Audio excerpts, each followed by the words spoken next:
목사님, 신약은 구약보다 짧으니까 쉬울 줄 알았는데요. 읽으면 읽을수록 더 모르겠어요. 자면서 듣기만 해도 성경 전체가 꿰뚫어집니다. 신약이 17권을 관통하는 7가지 핵심 메시지. 신약 성경은 구약보다 짧습니다. 그런데 더 어렵습니다. 왜 그럴까요? 대부분의 그리스도인이 평생 모르고 지나가는 비밀이 하나 있기 때문입니다. 신약 27권이 왜 27권인지, 왜 복음서가 하나가 아니라 4개인지, 왜 바울 서신이 13개나 되는지, 왜 이 순서로 배열되어 있는지 이것을 아는 사람이 거의 없습니다. 신학대학원에서도 잘 안 가르쳐 줍니다. 저는 목회 25년 동안 한 가지 질문을 수없이 받아왔습니다. 목사님, 신약은 구약보다 짧으니까 쉬울 줄 알았는데요. 읽으면 읽을수록 더 모르겠어요? 처음엔 이해가 안 됐습니다. 신약이 왜 어렵습니까? 예수님 이야기고 사도들 이야기고 초대교회 이야기인데, 그런데 어느 날 깨달았습니다. 문제는 내용이 아니라 구조였습니다. 복음서가 왜 4개인지 모르니까 4번 같은 이야기를 읽는 것 같고, 바울 서신 13개가 어떻게 연결되는지 모르니까 로마서 따로, 고린도서 따로이고, 공동서신은 대체 왜 거기 있는지도 모르겠고, 요한계시록은 아예 다른 책 같고, 맞으십니까? 2019년 가을이었습니다. 대전에서 40년 넘게 신앙생활하신 김영순 권사님이 성경 공부 후에 저를 찾아오셨습니다. 70대 중반의 그분이 눈을 피하시며 조심스럽게 말씀하셨습니다. 목사님, 부끄러운 질문 하나 해도 될까요? 저 사실 바울이 누구한테 편지 쓴 건지도 헷갈려요. 로마서는 로마 사람들한테 쓴 거고, 고린도서는 고린도 사람들한테 쓴 거라는 것까지는 알겠는데, 그래서 뭐요? 그게 저랑 무슨 상관이에요? 2000년 전 남의 편지를 왜 제가 읽어야 하는 건지 모르겠어요. 저는 그 순간 할 말을 잃었습니다. 왜냐하면 그건 바보 같은 질문이 아니었거든요. 가장 본질적인 질문이었습니다. 그리고 솔직히 고백하면 저도 신학생 시절에 똑같은 의문을 품었었습니다. 그날 밤 저는 서재에 앉아서 신약이 17권을 펼쳐놓고 오래 생각했습니다. 어떻게 하면 이 27권이 하나로 보이게 설명할 수 있을까? 그때 눈에 들어온 것이 있었습니다. 신약 성경의 배열 순서, 복음서 4권, 역사서 1권, 바울 서신 13권, 공동서신 8권, 예언서 1권, 4, 1, 13, 8, 1. 이 숫자들을 가만히 보는데 갑자기 퍼즐이 맞춰지기 시작했습니다. 이건 무작위 배열이 아니었습니다. 이건 설계된 구조였습니다. 마치 한 편의 드라마처럼 기승전결이 있었습니다. 여러분, 신약 27권은 27개의 따로 노는 책이 아닙니다. 처음부터 끝까지 한 이야기입니다. 한 분에 대한 이야기입니다. 그리고 놀랍게도 여러분 각자에 대한 이야기입니다. 오늘 밤 제가 나눌 7가지 핵심 메시지를 들으시면 여러분은 내일부터 신약 성경이 완전히 다르게 익히실 것입니다. 마태복음을 펴면 요한계시록이 떠오르고, 로마서를 읽으면 왜 바울이 이 편지를 썼는지 단번에 이해되고, 야고보서와 갈라디아서가 왜 다른 말을 하는 것처럼 보이는지 그 비밀이 풀릴 것입니다. 김영순 권사님은 이 7가지를 들으신 후에 저에게 이렇게 말씀하셨습니다. 목사님, 이제야 남의 편지가 아니라 제 편지로 익혀요. 여러분도 오늘 그 경험을 하시게 될 것입니다. 더 이상 40년을 기다리실 필요 없습니다. 오늘 밤 편안히 누워서 들으시는 이 시간, 하나님께서 여러분에게 신약 전체를 여는 열쇠를 주시기 원하십니다. 준비되셨습니까? 지금 이 순간 나도 신약이 17권이 하나로 연결되는 그 경험을 하고 싶다는 마음이 있으시다면 댓글에 신약의 비밀이라고 짧게 남겨주시겠습니까? 그 고백이 오늘 밤 여러분의 영적인 눈을 여는 시작이 될 것입니다. 자, 이제 시작하겠습니다. 첫 번째, 예수 그리스도의 도착. 여러분, 신약 성경의 첫 페이지를 펴보셨습니까? 마태복음 1장 1절, 아브라함과 다윗의 자손 예수 그리스도의 계보라. 이 한 문장이 신약 전체의 문을 여는 열쇠입니다. 그런데 많은 분들이 이 계보를 건너뛰십니다. 아브라함이 이삭을 낳고, 이삭은 야곱을 낳고, 이름이 너무 많아서 지루하게 느껴지시죠? 저도 그랬습니다. 신학생 시절 마태복음 1장 그냥 빨리 넘기는 페이지였습니다. 그런데 어느 날 깨달았습니다. 이 계보가 왜 신약 성경의 맨 앞에 있는지. 구약 성경은 약속으로 끝납니다. 내가 메시아를 보내겠다. 다윗의 자손으로, 아브라함의 후손으로, 그리고 400년의 침묵이 흐릅니다. 하나님이 아무 말씀도 하지 않으신 400년. 선지자도 없고 기적도 없고 계시도 없는 기나긴 침묵. 그 침묵을 깨고 신약 성경이 시작됩니다. 첫 문장이 무엇입니까? 아브라함과 다윗의 자손 예수 그리스도. 이게 무슨 뜻인지 아십니까? 약속이 도착했다. 400년을 기다렸던 그분이 오셨다는 선언입니다. 구약이 오신다였다면 신약은 오셨다입니다. 이것이 신약이 17권을 관통하는 첫 번째 핵심 메시지입니다. 예수 그리스도의 도착. 복음서 4권이 왜 있는지 이제 이해가 되십니까? 마태복음은 유대인에게 말합니다. 너희가 기다리던 왕이 오셨다. 마가복음은 로마인에게 말합니다. 섬기는 종이 오셨다. 누가복음은 헬라인에게 말합니다. 완전한 인간이 오셨다. 요한복음은 온 세상에 말합니다. 하나님이 오셨다. 4개의 복음서가 따로 노는 게 아닙니다. 4개의 카메라가 한 분을 다른 각도에서 찍은 것입니다. 왕으로, 종으로, 인자로, 하나님으로 그분이 도착하셨습니다. 경기도 안양에서 35년간 신앙생활을 하신 박정희 집사님이 계셨습니다. 65세의 그분은 매년 성경 일독을 하셨지만 늘 같은 고민을 말씀하셨습니다. 목사님, 복음서 4개가 너무 비슷해서 헷갈려요. 마태복음 읽다가 마가복음인지 헷갈리고 누가복음 읽다가 어디까지 읽었는지 까먹어요. 저는 그분께 이렇게 말씀드렸습니다. 집사님, 복음서 4개를 따로 읽지 마시고 한 분을 내 각도에서 보신다고 생각해 보세요. 마태복음 읽으실 때는 왕이신 예수님을 보시고 마가복음 읽으실 때는 종이신 예수님을 보세요. 3개월 후 그분이 저를 찾아오셔서 눈물을 글썽이며 말씀하셨습니다. 목사님, 이제 복음서가 안 헷갈려요. 내 권위 한 분을 보여주는 거였네요. 같은 예수님인데 왕으로도 보이고 종으로도 보이고 이제 입체적으로 보여요. 여러분도 그렇게 보시게 될 것입니다. 신약의 문이 열리는 첫 번째 열쇠, 예수 그리스도가 도착하셨다는 것. 이것을 붙잡으시면 복음서 4권이 하나로 연결됩니다. 함께 기도하시겠습니까? 하나님 아버지, 감사합니다. 400년의 침묵을 깨고 예수님을 보내주셨음을 감사합니다. 오늘 이 시간 복음서를 읽을 때마다 도착하신 그리스도를 선명히 보게 하소서. 내 복음서가 한 분을 증거하고 있음을 깨닫게 하시고 그분 안에서 제 삶의 의미를 발견하게 하소서. 예수님의 이름으로 기도합니다. 아멘. 이제 2번째 핵심 메시지로 넘어가겠습니다. 예수님이 도착하셨다면 그 다음은 무엇일까요? 2번째, 교회의 탄생. 사도행전 2장, 오순절 날이었습니다. 예수님이 부활하시고 승천하신 지 열흘째 되는 날, 제자들이 한 곳에 모여 기도하고 있었습니다. 갑자기 하늘에서 급하고 강한 바람 같은 소리가 나더니 불의 혀같이 갈라지는 것이 그들 위에 머물렀습니다. 그리고 그들이 성령으로 충만하여 다른 언어로 말하기 시작했습니다. 이 사건이 왜 중요한지 아십니까? 이날 교회가 탄생했습니다. 복음서는 예수님의 이야기입니다. 그런데 사도행전부터는 교회의 이야기가 시작됩니다. 많은 분들이 사도행전을 그냥 역사책처럼 읽으십니다. 베드로가 설교하고 바울이 전도 여행 가고 박해받고 감옥 가고, 그런데 이렇게 읽으시면 핵심을 놓치십니다. 사도행전의 진짜 주인공이 누구인지 아십니까? 베드로가 아닙니다. 바울도 아닙니다. 성령님입니다. 사도행전의 원래 제목을 아십니까? 사도들의 행전이 아닙니다. 초대교회에서는 이 책을 성령행전이라고 불렀습니다. 성령님이 주인공이시고 사도들은 그분의 도구였습니다. 복음서에서 예수님이 하셨던 일을 사도행전에서는 성령님이 교회를 통해 계속하십니다. 이것이 신약의 2번째 핵심 메시지입니다. 예수님이 떠나시고 교회가 태어났습니다. 그런데 교회가 혼자 일하는 것이 아닙니다. 성령님이 교회 안에서 일하십니다. 사도행전 1장 8절에서 예수님이 이렇게 말씀하셨습니다. 오직 성령이 너희에게 임하시면 너희가 권능을 받고 예루살렘과 온 유대와 사마리아와 땅끝까지 이르러 내 증인이 되리라. 이 한 구절이 사도행전 전체의 목차입니다. 예루살렘에서 시작해서 유대와 사마리아로 퍼지고 땅끝까지 복음이 전파됩니다. 사도행전 1장부터 7장까지는 예루살렘, 8장부터 12장까지는 유대와 사마리아, 13장부터 28장까지는 땅끝을 향한 여정. 이 구조를 알고 읽으시면 사도행전이 완전히 다르게 보이실 것입니다. 인천에서 오랫동안 교회를 다니신 이명자 권사님이 계셨습니다. 72세에 그분은 사도행전을 읽을 때마다 힘들어 하셨습니다. 목사님, 사도행전을 읽어도 머리에 안 남아요. 바울이 어디 갔다가 어디 가고 지명이 너무 많아서 정신이 없어요. 저는 그분께 사도행전의 구조를 설명해 드렸습니다. 권사님, 사도행전을 지도라고 생각하세요. 예루살렘이 중심이고 거기서부터 복음이 원을 그리며 점점 넓게 퍼져나가는 거예요. 동심원처럼요. 그분이 그 관점으로 다시 읽으시더니 한 달 후에 저를 찾아오셨습니다. 목사님, 이제 사도행전이 보여요. 복음이 퍼져나가는 지도가 머릿속에 그려져요. 바울이 왜 그렇게 여행을 다녔는지 이제 이해가 돼요.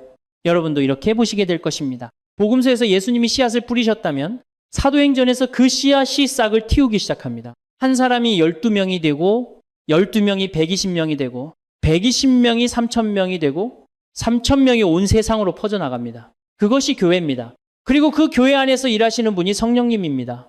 함께 기도하시겠습니까? 하나님 아버지, 교회를 주심을 감사합니다. 예수님이 승천하신 후에도 우리를 혼자 두지 않으시고 성령님을 보내주셨음을 감사합니다. 오늘 저도 그 교회의 일원임을 고백합니다. 성령님이 제 안에서도 일하고 계심을 믿습니다. 저를 통해서도 복음이 퍼져나가게 하소서. 예수님의 이름으로 기도합니다. 아멘. 자, 이제 예수님이 도착하셨고 교회가 탄생했습니다.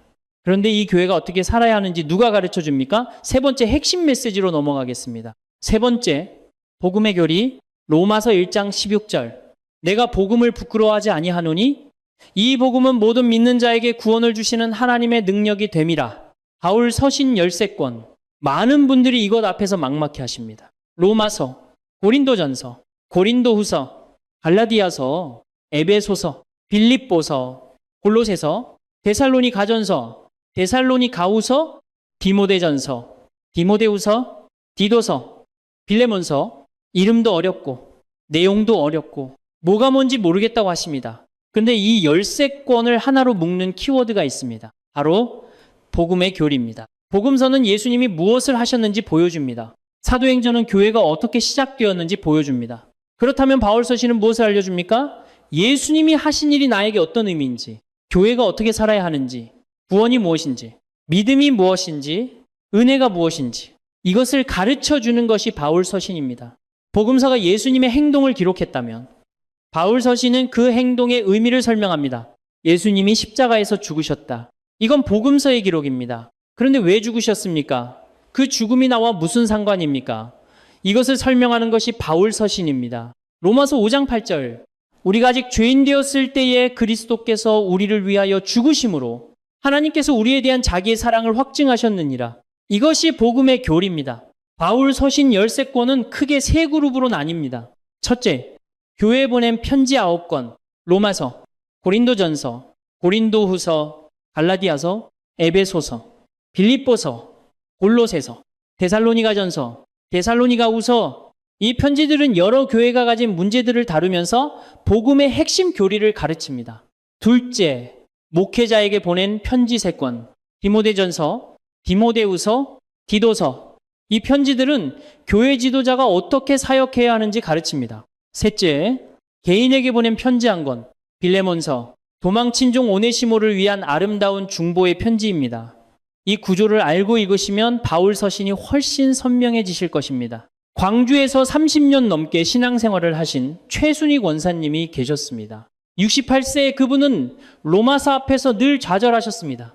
목사님, 로마서는 도대체 무슨 말인지 모르겠어요. 칭의가 뭐예요? 화목제물이 뭐예요? 단어가 너무 어려워요. 저는 그분께 이렇게 말씀드렸습니다. 권사님, 로마서를 어려운 신학책이라고 생각하지 마시고 바울이 권사님께 직접 쓴 편지라고 생각해 보세요. 바울이 이렇게 묻는 거예요. 권사님, 예수님이 십자가에서 죽으셨잖아요. 그게 권사님한테 무슨 의미인지 아세요? 그분이 그 관점으로 다시 읽으시더니 2달 후에 전화를 주셨습니다. 목사님, 로마서가 드디어 익혀요. 바울이 저한테 편지 쓴 것 같아요. 너를 위해 죽으셨다. 너는 이제 의롭다. 정죄함이 없다. 이 말씀이 제 것이 됐어요. 여러분도 이렇게 경험하시게 될 것입니다. 바울 서신은 어려운 신학책이 아닙니다. 예수님이 하신 일이 나에게 어떤 의미인지 친절하게 설명해 주는 편지입니다. 복음의 교리, 이것이 세 번째 열쇠입니다. 함께 기도하시겠습니까? 하나님 아버지, 복음을 설명해 주신 바울 서신을 감사합니다. 예수님의 십자가가 저에게 어떤 의미인지, 구원이 무엇인지, 은혜가 무엇인지 가르쳐 주심을 감사합니다. 로마서를, 갈라디아서를, 에베소서를 읽을 때마다 복음의 깊은 의미가 제 마음에 새겨지게 하소서. 이 복음을 부끄러워하지 않는 사람이 되게 하소서.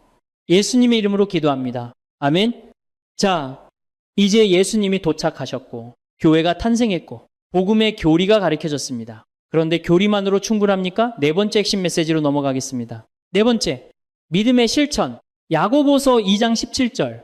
이와 같이 행함이 없는 믿음은 그 자체가 죽은 것이라. 공동서신 8권, 히브리서, 야고보서, 베드로 전후서, 요한 1, 2, 3서, 유다서, 바울 서신을 읽고 나면 이런 질문이 생깁니다. 믿기만 하면 되는 거야. 은혜로 구원받았으면 어떻게 살아도 괜찮은 거야. 공동서신은 바로 이 질문에 답합니다. 믿음은 반드시 삶으로 나타난다. 진짜 믿음은 행함이 따른다. 야고보서는 아주 직설적으로 말합니다. 내가 믿음이 있다고 그러면 보여줘. 행함으로 보여줘. 바울 서신과 야고보서가 서로 다른 말을 하는 것 같습니까? 아닙니다. 바울은 어떻게 구원받는가를 말하고 있고 야고보는 구원받은 사람은 어떻게 사는가를 말하고 있습니다.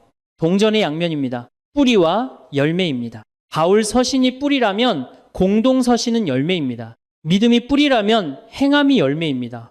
뿌리 없는 열매가 없듯이 열매 없는 뿌리도 죽은 것입니다. 히브리서는 무엇을 말합니까? 흔들리지 말라. 끝까지 믿음을 지켜라. 히브리서 11장은 믿음의 명예의 전당입니다. 아벨, 에녹, 노아, 아브라함, 사라, 이삭, 야곱, 요셉, 모세. 이 사람들의 공통점이 무엇입니까? 믿음으로 살았다는 것입니다. 믿음으로 순종했고, 믿음으로 견디고, 믿음으로 기다렸습니다. 베드로 전후서는 무엇을 말합니까? 고난 중에도 소망을 품어라. 이 세상이 끝이 아니다. 요한일이 3서는 무엇을 말합니까? 서로 사랑하라. 하나님이 사랑이시니 사랑 안에 거하는 자가 하나님 안에 거하는 것이다. 유다서는 무엇을 말합니까? 거짓 교사를 조심하라. 믿음의 도를 굳게 지켜라. 이 모든 메시지를 한마디로 요약하면 이것입니다. 믿음은 삶이 되어야 한다. 부산에서 25년간 교회를 다니신 정미영 집사님이 계셨습니다. 58세의 그분은 바울 서신과 야고보서 사이에서 혼란스러워 하셨습니다. 목사님, 바울은 믿음으로 구원받는다고 하고 야고보는 행함이 없는 믿음은 죽은 거라고 하잖아요. 이 두 개가 모순되는 것 같아요. 믿음이에요. 행함이에요. 저는 그분께 이렇게 말씀드렸습니다. 집사님, 사과나무 하나 생각해 보세요. 이 나무가 사과나무인 이유가 뭐예요? 사과가 열려서요? 아니요. 사과나무이기 때문에 사과나무예요. 사과가 안 열려도 사과나무예요. 그런데 건강한 사과나무는 반드시 사과가 열려요. 안 열리면 뭔가 문제가 있는 거예요. 그분의 눈이 커지셨습니다. 아, 믿음이 나무고 행함이 열매군요. 열매 때문에 나무가 되는 게 아니라 나무니까 열매가 열리는 거. 맞아요. 집사님, 바울은 어떻게 사과나무가 되느냐를 말하고 있고 야고보는 사과나무는 사과가 열린다를 말하고 있는 거예요. 모순이 아니라 완성이에요. 여러분도 이제 이해가 되십니까? 바울 서신과 공동 서신은 서로 싸우는 것이 아닙니다. 서로를 완성시켜주고 있는 것입니다. 믿음의 실천, 이것이 네 번째 열쇠입니다. 함께 기도하시겠습니까? 하나님 아버지, 믿음을 주셔서 감사합니다. 그런데 그 믿음이 제 삶에서 열매로 나타나기를 원합니다. 야고보서의 말씀처럼 행함이 있는 믿음을 살게 하소서. 히브리서의 믿음의 선진들처럼 흔들리지 않고 끝까지 달려가게 하소서. 요한서신처럼 사랑 안에 거하게 하소서. 제 믿음이 삶이 되게 하소서. 예수님의 이름으로 기도합니다. 아멘. 자, 지금까지 네 가지를 살펴봤습니다. 예수님의 도착, 교회의 탄생, 복음의 교리, 믿음의 실천.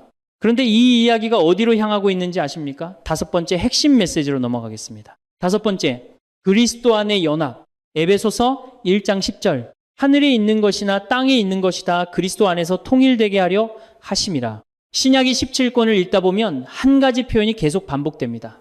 그리스도 안에서. 바울 서신에만 이 표현이 160번 이상 나옵니다. 그리스도 안에서 의롭다 하심을 받았고, 그리스도 안에서 새로운 피조물이 되었고, 그리스도 안에서 한 몸을 이루었고, 그리스도 안에서 모든 신령한 복을 받았습니다. 이것이 무슨 뜻인지 아십니까? 우리는 혼자가 아니라는 것입니다. 우리는 그리스도 안에서 하나로 연결되어 있습니다. 고린도전서 12장에서 바울이 이렇게 말합니다. 몸은 하나인데 많은 지체가 있고 몸의 지체가 많으나 한 몸과 같이 그리스도도 그러하니라. 교회는 그리스도의 몸입니다. 우리는 그 몸의 지체입니다. 손이 따로 놀고 발이 따로 놀면 몸이 아닙니다. 손과 발이 하나의 몸으로 연결되어 있듯이 우리도 그리스도 안에서 하나입니다. 유대인과 헬라인이 하나입니다. 남자와 여자가 하나입니다. 종과 자유인이 하나입니다. 이것이 복음의 혁명입니다. 당시 세상에서는 상상도 할 수 없는 일이었습니다. 유대인은 이방인을 개 취급했습니다. 남자는 여자를 소유물 취급했습니다. 종은 사람 취급도 못 받았습니다. 그런데 바울이 선언합니다. 그리스도 안에서 다 하나다. 에베소서 2장 14절. 그는 우리의 화평이신지라. 둘로 하나를 만드사 원수된 것, 곧 중간에 막힌 담을 자기 육체로 허시고 유대인과 이방인 사이에 막힌 담이 있었습니다. 예수님이 그 담을 허셨습니다. 이제 그리스도 안에서 우리는 하나입니다. 서울에서 오랫동안 직장 생활을 하신 김동현 장로님이 계셨습니다. 62세의 그분은 은퇴 후에 성경 공부에 빠지셨습니다. 그런데 한 가지 의문이 있으셨습니다. 목사님, 바울이 왜 그렇게 하나를 강조하는지 모르겠어요. 유대인이나 헬라인이나 다 하나라고 하는데 그게 뭐 그렇게 대단한 건가요? 저는 그분께 당시 상황을 설명해 드렸습니다. 장로님, 지금은 상상이 안 가시겠지만 당시에 유대인과 이방인이 한 상에 앉는다는 건 있을 수 없는 일이었어요. 남자와 여자가 동등하게 예배드린다는 것도 혁명이었어요. 바울이 다 하나다라고 선언한 것은 오늘날로 치면 상상할 수 없는 파격이었습니다. 장로님이 고개를 끄덕이셨습니다. 그러니까 교회가 특별한 거군요. 세상에서는 나누고 구분하는데 교회에서는 그리스도 안에서 하나가 되는 거. 맞습니다. 장로님, 그게 바로 복음의 능력이에요. 사람의 힘으로는 절대 하나가 될 수 없는 사람들이 그리스도 안에서 한 가족이 되는 것. 이것이 기적입니다. 여러분도 이 연합 안에 있습니다. 그리스도 안에서 우리는 하나입니다. 한 몸입니다. 한 가족입니다. 그리스도 안의 연합. 이것이 5번째 열쇠입니다. 함께 기도하시겠습니까, 하나님 아버지? 그리스도 안에서 우리를 하나 되게 하셨음을 감사합니다. 저 혼자가 아니라 한 몸의 지체임을 감사합니다. 막힌 담을 허시고 우리를 한 가족으로 만드신 예수님을 찬양합니다. 오늘도 그리스도 안에서 형제자매와 하나됨을 기억하게 하시고 그 연합 안에서 사랑을 실천하게 하소서. 예수님의 이름으로 기도합니다. 아멘. 자, 이제 6번째 핵심 메시지로 넘어가겠습니다. 그리스도 안에서 하나 된 우리는 무엇을 기다리고 있습니까? 6번째, 재림의 소망. 데살로니가전서 4장 16절에서 17절. 주께서 호령과 천사장의 소리와 하나님의 나팔 소리로 친히 하늘로부터 강림하시리니 그리스도 안에서 죽은 자들이 먼저 일어나고 그 후에 우리 살아남은 자들도 그들과 함께 구름 속으로 끌어올려 공중에서 주를 영접하게 하시리니 그리하여 우리가 항상 주와 함께 있으리라. 신약 성경은 시작부터 끝까지 한 분을 기다립니다. 복음서에서 예수님이 오셨습니다. 사도행전에서 예수님이 승천하셨습니다. 서신서에서는 계속해서 말합니다. 그분이 다시 오신다. 이것이 신약의 6번째 핵심 메시지입니다. 재림의 소망. 우리는 기다리는 사람들입니다. 바울 서신 곳곳에서 재림이 언급됩니다. 고린도전서 15장은 부활과 재림을 자세히 설명합니다. 빌립보서 3장 20절은 이렇게 말합니다. 그러나 우리의 시민권은 하늘에 있는지라. 거기로부터 구원하는 자, 곧 주 예수 그리스도를 기다리노니 우리의 시민권은 하늘에 있습니다. 우리는 이 땅에 잠시 머무는 나그네입니다. 진짜 고향은 하늘입니다. 그리고 우리는 그곳에서 오실 분을 기다립니다. 디도서 2장 13절. 복스러운 소망과 우리의 크신 하나님 구주 예수 그리스도의 영광이 나타나심을 기다리게 하셨으니 이것이 복스러운 소망입니다. 예수님이 다시 오신다는 것. 그때 모든 것이 완성된다는 것. 왜 공동서신에서 끝까지 견디라고 말합니까? 왜 히브리서에서 믿음을 버리지 말라고 말합니까? 왜 베드로후서에서 주의 날을 기다리라고 말합니까? 재림이 있기 때문입니다. 끝이 있기 때문입니다. 그 끝이 심판이 아니라 소망이기 때문입니다. 대구에서 평생 신앙생활을 하신 박영희 권사님이 계셨습니다. 75세의 그분은 건강이 안 좋아지시면서 많이 낙심하셨습니다. 목사님, 이제 저도 얼마 안 남은 것 같아요. 무서워요. 저는 그분의 손을 잡고 말씀드렸습니다. 권사님, 데살로니가전서 4장 말씀 기억하세요. 주님이 다시 오시면 우리가 구름 속으로 끌어올려져서 주님을 만나게 된다고 했어요. 그리고 항상 주와 함께 있게 된다고 했어요. 권사님의 눈에 눈물이 고였습니다. 항상 주와 함께. 네, 권사님, 죽음이 끝이 아니에요. 오히려 시작이에요. 주님을 만나는 시작. 항상 주와 함께하는 영원한 시작. 그래서 우리의 소망은 복스러운 거예요. 그분이 눈물을 닦으시며 말씀하셨습니다. 목사님, 이제 안 무서워요. 주님이 기다리고 계시네요. 여러분도 이 소망을 붙잡으십시오. 우리가 기다리는 분이 계십니다. 그분이 다시 오십니다. 그때 우리는 영원히 주와 함께 있게 됩니다. 재림의 소망, 이것이 6번째 열쇠입니다. 함께 기도하시겠습니까? 하나님 아버지, 예수님이 다시 오신다는 약속을 감사합니다. 이 땅에서의 삶이 전부가 아님을 감사합니다. 우리의 시민권이 하늘에 있음을 기억하게 하소서. 복스러운 소망을 품고 살아가게 하소서. 낙심될 때, 힘들 때 재림의 소망이 저를 일으켜 세우게 하소서. 주님을 기다리며 깨어있는 삶을 살게 하소서. 예수님의 이름으로 기도합니다. 아멘. 자, 이제 마지막 7번째 핵심 메시지입니다. 신약의 마지막 책. 요한계시록은 무엇을 말하고 있습니까? 7번째, 최종 승리. 요한계시록 21장 3절에서 4절. 오라, 하나님의 장막이 사람들과 함께 있음에 하나님이 그들과 함께 계시리니 그들은 하나님의 백성이 되고 하나님은 친히 그들과 함께 계셔서 모든 눈물을 그 눈에서 닦아주시니 다시는 사망이 없고 애통하는 것이나 곡하는 것이나 아픈 것이 다시 있지 아니하리니 처음 것들이 다 지나갔음이로라. 요한계시록 많은 분들이 이 책 앞에서 두려워합니다. 용, 짐승, 666, 심판, 재앙, 무서운 이미지들이 가득하기 때문입니다. 그런데 요한계시록의 핵심은 무서움이 아닙니다. 승리입니다. 요한계시록의 마지막에 어떻게 끝나는지 아십니까? 새 하늘과 새 땅, 하나님이 우리와 함께 사시는 영원한 나라, 눈물도 없고 죽음도 없고 아픔도 없는 완전한 세계. 이것이 결론입니다. 요한계시록은 공포 영화가 아닙니다. 승리의 선언입니다.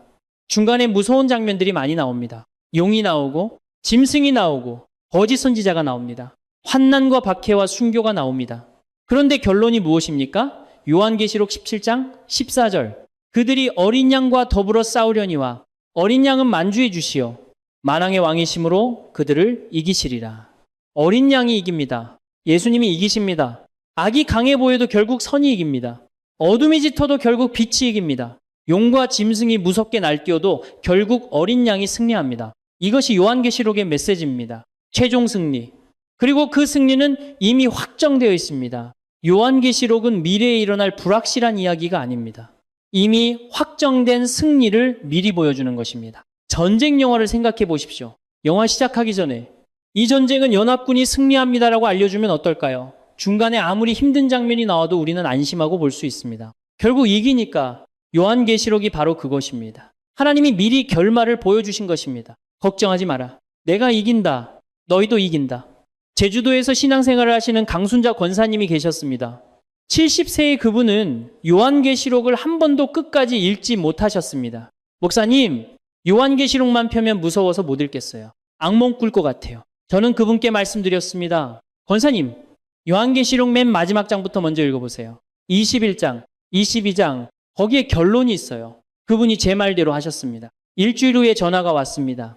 목사님, 요한계시록이 이런 책이었어요. 마지막에 이렇게 아름다운 줄 몰랐어요. 눈물이 없고 죽음이 없고 아픔이 없는 세상. 이게 우리가 갈 곳이에요. 네. 권사님, 그게 결론이에요. 중간에 무서운 장면들은 그 결론으로 가는 과정이에요. 결론을 알고 읽으시면 중간 과정이 안 무서우실 거예요. 그분이 용기를 내셔서 요한계시록을 처음부터 끝까지 읽으셨습니다. 한 달 후에 이렇게 말씀하셨습니다. 목사님, 이제 요한계시록이 제일 좋아요. 읽을 때마다 우리가 이긴다는 확신이 들어요. 힘들 때마다 21장을 펴요. 다시는 사망이 없고 애통하는 것이나 곡하는 것이나 아픈 것이 다시 있지 아니하리니. 이 말씀이 제 소망이 됐어요. 여러분도 이 승리를 붙잡으십시오. 신약 27권의 마지막은 패배가 아닙니다. 승리입니다. 어린 양의 승리. 그리고 어린 양을 따르는 자들의 승리. 우리의 승리입니다. 최종 승리. 이것이 7번째 열쇠입니다. 함께 기도하시겠습니까? 하나님 아버지. 승리를 약속해 주셔서 감사합니다. 요한계시록이 두려움의 책이 아니라 승리의 책임을 깨닫게 해주셔서 감사합니다. 세상이 아무리 어둡고 악이 아무리 강해 보여도 결국 어린 양이 이기신다는 것을 믿습니다.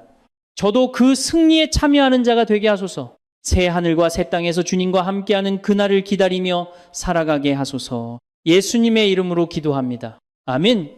목사님, 신약은 구약보다 짧으니까 쉬울 줄 알았는데요. 읽으면 읽을수록 더 모르겠어요. 자면서 듣기만 해도 성경 전체가 꿰뚫어집니다. 신약 27권을 관통하는 7가지 핵심 메시지. 신약 성경은 구약보다 짧습니다. 그런데 더 어렵습니다. 왜 그럴까요? 대부분의 그리스도인이 평생 모르고 지나가는 비밀이 하나 있기 때문입니다. 신약 27권이 왜 27권인지, 왜 복음서가 하나가 아니라 4개인지, 왜 바울 서신이 13개나 되는지, 왜 이 순서로 배열되어 있는지, 이것을 아는 사람이 거의 없습니다. 신학대학원에서도 잘 안 가르쳐 줍니다. 저는 목회 25년 동안 한 가지 질문을 수없이 받아왔습니다. 목사님, 신약은 구약보다 짧으니까 쉬울 줄 알았는데요. 읽으면 읽을수록 더 모르겠어요. 처음엔 이해가 안 됐습니다. 신약이 왜 어렵습니까? 예수님 이야기고, 사도들 이야기고, 초대교회 이야기인데, 그런데 어느 날 깨달았습니다. 문제는 내용이 아니라 구조였습니다. 복음서가 왜 4개인지 모르니까 4번 같은 이야기를 읽는 것 같고, 바울 서신 13개가 어떻게 연결되는지 모르니까 로마서 따로, 고린도서 따로이고, 공동서신은 대체 왜 거기 있는지도 모르겠고, 요한계시록은 아예 다른 책 같고, 맞으십니까? 2019년 가을이었습니다. 대전에서 40년 넘게 신앙생활하신 김영순 권사님이 성경 공부 후에 저를 찾아오셨습니다. 70대 중반의 그분이 눈을 피하시며 조심스럽게 말씀하셨습니다. 목사님, 부끄러운 질문 하나 해도 될까요? 저 사실 바울이 누구한테 편지 쓴 건지도 헷갈려요. 로마서는 로마 사람들한테 쓴 거고 고린도서는 고린도 사람들한테 쓴 거라는 것까지는 알겠는데 그래서 뭐요? 그게 저랑 무슨 상관이에요? 2000년 전남의 편지를 왜 제가 읽어야 하는 건지 모르겠어요. 저는 그 순간 할 말을 잃었습니다. 왜냐하면 그건 바보 같은 질문이 아니었거든요. 가장 본질적인 질문이었습니다. 그리고 솔직히 고백하면 저도 신학생 시절에 똑같은 의문을 품었었습니다. 그날 밤 저는 서재에 앉아서 신약이 17권을 펼쳐놓고 오래 생각했습니다. 어떻게 하면 이 27권이 하나로 보이게 설명할 수 있을까? 그때 눈에 들어온 것이 있었습니다. 신약 성경의 배열 순서, 복음서 4권, 역사서 1권, 바울 서신 13권, 공동서신 8권, 예언서 1권, 4, 1, 13, 8, 1. 이 숫자들을 가만히 보는데 갑자기 퍼즐이 맞춰지기 시작했습니다. 이건 무작위 배열이 아니었습니다. 이건 설계된 구조였습니다. 마치 한 편의 드라마처럼 기승전결이 있었습니다. 여러분, 신약 27권은 27개의 따로 노는 책이 아닙니다. 처음부터 끝까지 한 이야기입니다. 한 분에 대한 이야기입니다. 그리고 놀랍게도 여러분, 각자에 대한 이야기입니다. 오늘 밤 제가 나눌 7가지 한전인 핵심 메시지를 들으시면 여러분은 내일부터 신약 성경이 완전히 다르게 익히실 것입니다. 마태복음을 펴면 요한계시록이 떠오르고 로마서를 읽으면 왜 바울이 이 편지를 썼는지 단번에 이해되고 야고보서와 갈라디아서가 왜 다른 말을 하는 것처럼 보이는지 그 비밀이 풀릴 것입니다. 김영순 권사님은 이 7가지를 들으신 후에 저에게 이렇게 말씀하셨습니다. 목사님, 이제야 남의 편지가 아니라 제 편지로 익혀요. 여러분도 오늘 그 경험을 하시게 될 것입니다. 더 이상 40년을 기다리실 필요 없습니다.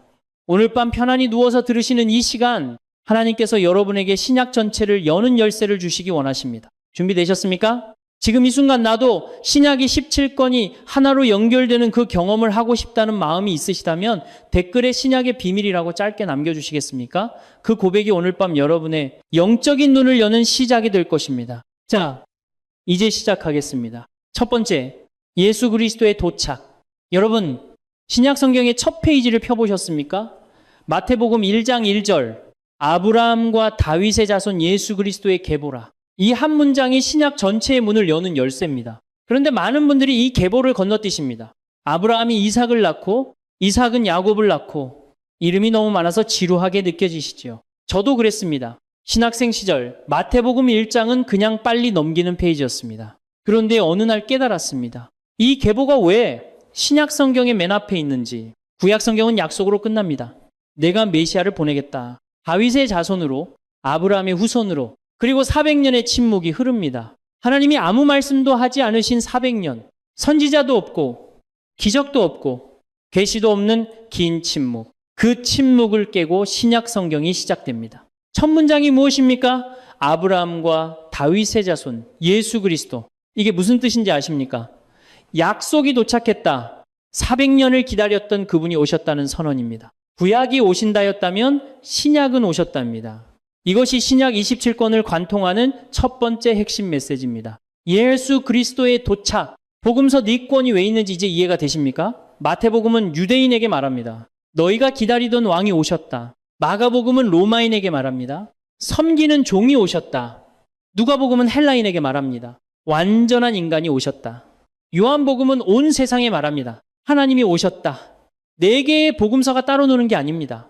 4개의 카메라가 한 분을 다른 각도에서 찍은 것입니다. 왕으로, 종으로, 인자로, 하나님으로 그분이 도착하셨습니다. 경기도 안양에서 35년간 신앙생활을 하신 박정혜 집사님이 계셨습니다. 65세의 그분은 매년 성경 일독을 하셨지만 늘 같은 고민을 말씀하셨습니다.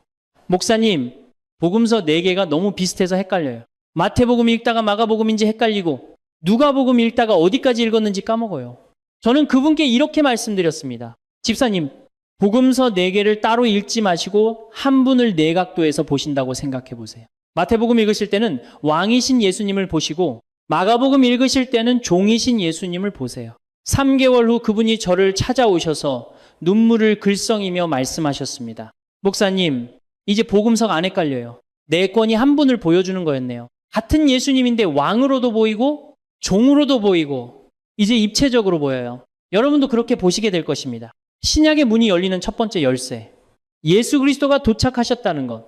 이것을 붙잡으시면 복음서 네 권이 하나로 연결됩니다. 함께 기도하시겠습니까? 하나님 아버지, 감사합니다. 400년의 침묵을 깨고 예수님을 보내주셨음을 감사합니다. 오늘 이 시간 복음서를 읽을 때마다 도착하신 그리스도를 선명히 보게 하소서. 내 복음서가 한 분을 증거하고 있음을 깨닫게 하시고 그분 안에서 제 삶의 의미를 발견하게 하소서. 예수님의 이름으로 기도합니다. 아멘. 이제 두 번째 핵심 메시지로 넘어가겠습니다. 예수님이 도착하셨다면 그 다음은 무엇일까요? 두 번째, 교회의 탄생. 사도행전 2장 오순절 날이었습니다. 예수님이 부활하시고 승천하신 지 열흘째 되는 날 제자들이 한 곳에 모여 기도하고 있었습니다. 갑자기 하늘에서 급하고 강한 바람 같은 소리가 나더니 불의 혀같이 갈라지는 것이 그들 위에 머물렀습니다. 그리고 그들이 성령으로 충만하여 다른 언어로 말하기 시작했습니다. 이 사건이 왜 중요한지 아십니까? 이날 교회가 탄생했습니다. 복음서는 예수님의 이야기입니다. 그런데 사도행전부터는 교회의 이야기가 시작됩니다. 많은 분들이 사도행전을 그냥 역사책처럼 읽으십니다. 베드로가 설교하고 바울이 전도 여행 가고 박해받고 감옥 가고, 그런데 이렇게 읽으시면 핵심을 놓치십니다. 사도행전의 진짜 주인공이 누구인지 아십니까? 베드로가 아닙니다. 바울도 아닙니다. 성령님입니다. 사도행전의 원래 제목을 아십니까? 사도들의 행전이 아닙니다. 초대교회에서는 이 책을 성령행전이라고 불렀습니다. 성령님이 주인공이시고 사도들은 그분의 도구였습니다. 복음서에서 예수님이 하셨던 일을 사도행전에서는 성령님이 교회를 통해 계속하십니다. 이것이 신약의 두 번째 핵심 메시지입니다. 예수님이 떠나시고 교회가 태어났습니다. 그런데 교회가 혼자 일하는 것이 아닙니다. 성령님이 교회 안에서 일하십니다. 사도행전 1장 8절에서 예수님이 이렇게 말씀하셨습니다. 오직 성령이 너희에게 임하시면 너희가 권능을 받고 예루살렘과 온 유대와 사마리아와 땅끝까지 이르러 내 증인이 되리라. 이 한 구절이 사도행전 전체의 목차입니다. 예루살렘에서 시작해서 유대와 사마리아로 퍼지고 땅끝까지 복음이 전파됩니다. 사도행전 1장부터 7장까지는 예루살렘, 8장부터 12장까지는 유대와 사마리아, 13장부터 28장까지는 땅끝을 향한 여정. 이 구조를 알고 읽으시면 사도행전이 완전히 다르게 보이실 것입니다. 인천에서 오랫동안 교회를 다니신 이명자 권사님이 계셨습니다. 72세에 그분은 사도행전을 읽을 때마다 힘들어 하셨습니다. 목사님, 사도행전은 읽어도 머리에 안 남아요. 바울이 어디 갔다가 어디 가고 지명이 너무 많아서 정신이 없어요. 저는 그분께 사도행전의 구조를 설명해 드렸습니다. 권사님, 사도행전을 지도라고 생각하세요. 예루살렘이 중심이고 거기서부터 복음이 원을 그리며 점점 넓게 퍼져나가는 거예요. 동심원처럼요. 그분이 그 관점으로 다시 읽으시더니 한 달 후에 저를 찾아오셨습니다. 목사님, 이제 사도행전이 보여요. 복음이 퍼져나가는 지도가 머릿속에 그려져요. 바울이 왜 그렇게 여행을 다녔는지 이제 이해가 돼요. 여러분도 이렇게 보시게 될 것입니다. 복음서에서 예수님이 씨앗을 뿌리셨다면 사도행전에서 그 씨앗이 싹을 틔우기 시작합니다. 한 사람이 12명이 되고 12명이 120명이 되고 120명이 3,000명이 되고 3,000명이 온 세상으로 퍼져나갑니다. 그것이 교회입니다. 그리고 그 교회 안에서 일하시는 분이 성령님입니다. 함께 기도하시겠습니까? 하나님 아버지, 교회를 주심을 감사합니다. 예수님이 승천하신 후에도 우리를 혼자 두지 않으시고 성령님을 보내주셨음을 감사합니다. 오늘 저도 그 교회의 일원임을 고백합니다. 성령님이 제 안에서도 일하고 계심을 믿습니다. 저를 통해서도 복음이 퍼져나가게 하소서. 예수님의 이름으로 기도합니다. 아멘. 자, 이제 예수님이 도착하셨고 교회가 탄생했습니다. 그런데 이 교회가 어떻게 살아야 하는지 누가 가르쳐 줍니까? 세 번째 핵심 메시지로 넘어가겠습니다. 세 번째, 복음의 교리. 로마서 1장 16절. 내가 복음을 부끄러워하지 아니하노니 이 복음은 모든 믿는 자에게 구원을 주시는 하나님의 능력이 됨이라. 바울 서신 13권. 많은 분들이 이 앞에서 막막해 하십니다. 로마서, 고린도전서, 고린도후서, 갈라디아서, 에베소서, 빌립보서, 골로새서, 데살로니가전서, 데살로니가후서, 디모데전서, 디모데후서, 디도서, 빌레몬서. 이름도 어렵고 내용도 어렵고 뭐가 뭔지 모르겠다고 하십니다. 그런데 이 13권을 하나로 묶는 키워드가 있습니다. 바로 복음의 교리입니다. 복음서는 예수님이 무엇을 하셨는지 보여줍니다. 사도행전은 교회가 어떻게 시작되었는지 보여줍니다. 그렇다면 바울 서신은 무엇을 알려줍니까? 예수님이 하신 일이 나에게 어떤 의미인지, 교회가 어떻게 살아야 하는지, 구원이 무엇인지, 믿음이 무엇인지, 은혜가 무엇인지, 이것을 가르쳐 주는 것이 바울 서신입니다. 복음서가 예수님의 행동을 기록했다면 바울 서신은 그 행동의 의미를 설명합니다. 예수님이 십자가에서 죽으셨다. 이건 복음서의 기록입니다. 그런데 왜 죽으셨습니까? 그 죽음이 나와 무슨 상관입니까? 이것을 설명하는 것이 바울 서신입니다. 로마서 5장 8절. 우리가 아직 죄인 되었을 때에 그리스도께서 우리를 위하여 죽으심으로 하나님께서 우리에 대한 자기의 사랑을 확증하셨느니라. 이것이 복음의 교리입니다. 바울 서신 13권은 크게 세 그룹으로 나뉩니다. 첫째, 교회에 보낸 편지 9권, 로마서, 고린도전서, 고린도후서, 갈라디아서, 에베소서, 빌립보서, 골로새서, 데살로니가전서, 데살로니가후서, 이 편지들은 여러 교회가 가진 문제들을 다루면서 복음의 핵심 교리를 가르칩니다. 둘째, 목회자에게 보낸 편지 3권, 디모데전서, 디모데후서, 디도서, 이 편지들은 교회 지도자가 어떻게 사역해야 하는지 가르칩니다.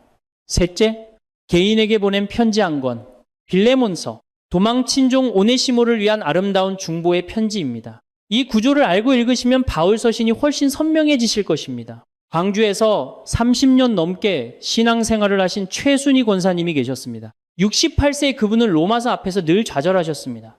목사님, 로마서는 도대체 무슨 말인지 모르겠어요.